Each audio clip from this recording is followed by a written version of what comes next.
तो इस एपिसोड की स्टार्टिंग में हम चैनसो को देखते हैं जो कि ब्लड हैंड किंग के वार से बचने के लिए अपनी भी एक और फॉर्मेशन को बनाकर उसकी ब्लड हैंड फॉर्मेशन को तोड़ने के लिए आगे बढ़ता हुआ कहने लगता है कि मुझे लगा था कि तुमने अपनी पावर को ज्यादा बढ़ा लिया होगा, लेकिन तुम्हारी पावर तो थोड़ी सी ही बड़ी है। और अब वो उसकी फॉर्मेशन को अपनी शॉर्ट फॉर्मेशन से आसानी से तोड़ देता है और उसके ऊपर अपनी स्पीड दिखाते हुए 4 क्लोन से हमला कर देता है, जिसे देखने के बाद वो डरता हुआ अपने आगे शील्ड लगा लेता है, लेकिन उससे उसके क्लोन तो खत्म हो जाते हैं। लेकिन चैनसो उसके ऊपर आकर हमला कर देता है और उसकी शील्ड के साथ साथ उसे भी काट देता है, जिसकी वजह से वो दूर जाकर गिरता है। और अब वो लड़खड़ाता हुआ खड़ा होते हुए कहने लगता है कि तुम्हारे अंदर इतनी पावर कहाँ से आ गई है, तुमने सचमुच में वो वैंग लेवल की मिडिल स्टेज को भी पार कर लिया है ना। और अब ये देखते हुए चैनसो भी हंसते हुए उससे कहने लगता है कि तुमने भी अपनी स्ट्रेंथ को बहुत ज्यादा बढ़ा लिया है, वरना तुम तो अभी तक मारे ही जाते। और अब वो अपनी पावर को बढ़ाने लगता है, जिसे देखने के बाद वो अपनी स्पिरिचुअल सील को लाकर उसके ऊपर ले आता है, जिसे देखने के बाद वो हैरान होता है क्योंकि उसकी स्पिरिचुअल सील भी पहले से बहुत ज्यादा ताकतवर हो गई होती है, जिसे रोकने के लिए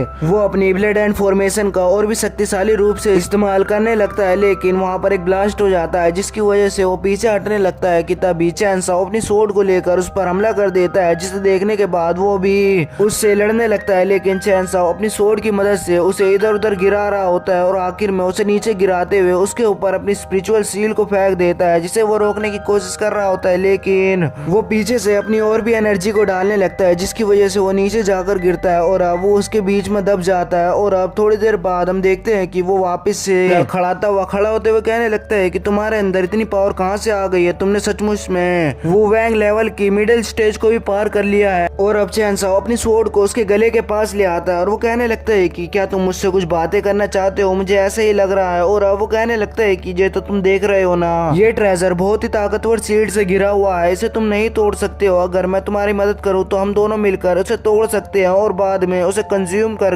हम सब और भी ज्यादा ताकतवर बन सकते हैं और बाद में हमारे सामने कोई भी आएगा हम उसे मार सकते हैं। और अब ये देखकर वो चुप हो जाता है और अब वो कहने लगता है कि इसमें तुम्हारा और भी घाटा है, अगर तुमने मुझे मार दिया तो यहाँ पर ग्रेट क्यूआई डायनेस्टी के किंग फू तुम्हें नहीं छोड़ने वाले हैं। और अब ये देखकर वो बाहर नोटिस करता है कि उसके पास कोई बहुत ही तेजी से चलता हुआ आ रहा होता है, जिसे देखने के बाद वो उसकी बात पर यकीन करने लगता है और अब वो उसको डराने के लिए अपनी स्पिरिचुअल सील में और भी पावर को डालने लगता है, जिसकी वजह से वो डरने भी लग जाता है। और अब वो कहने लगता है कि अगर तुम चाहते हो कि हम दोनों बीच में एक समझौता कर ले तो मुझे ये सही लग रहा है, तुम मेरे काम में आ सकते हो, मैं तुम्हारे साथ काम करने के लिए तैयार हूँ, लेकिन तुम्हें एक शपथ लेनी होगी। और अब ये देखकर वो कहने लगता है कि मुझे शपथ लेनी नहीं आती है। और अब चैनसो कहने लगता है कि इसके अलावा मैं तुम पर भरोसा ही कैसे कर सकता हूँ, क्या पता तुम मुझे धोखा दे रहे हो। और अब चैनसो उसके ऊपर अपनी स्पिरिचुअल सील को आगे बढ़ाने लगता है, जिसको देखकर वो डरने लगता है और वो कहने लगता है कि मैं कुछ भी करने के लिए तैयार हूँ, लेकिन मुझे शपथ लेनी नहीं आती है। ये देखकर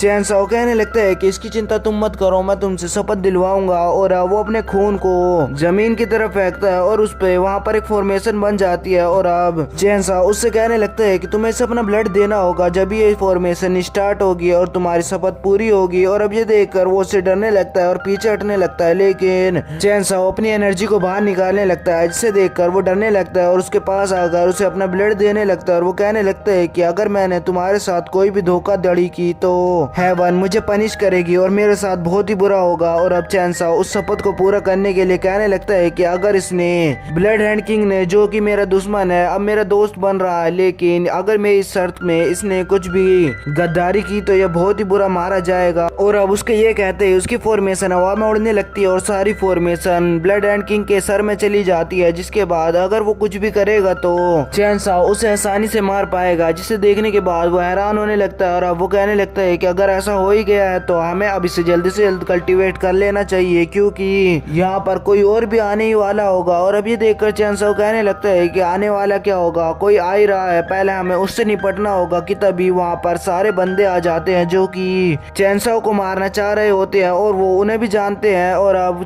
ब्लड हैंड किंग को उनसे लड़ना ही होगा, क्योंकि अगर वो उससे नहीं लड़ा तो वो मारा जाएगा। और अब यहीं पर यह एपिसोड खत्म हो जाता है।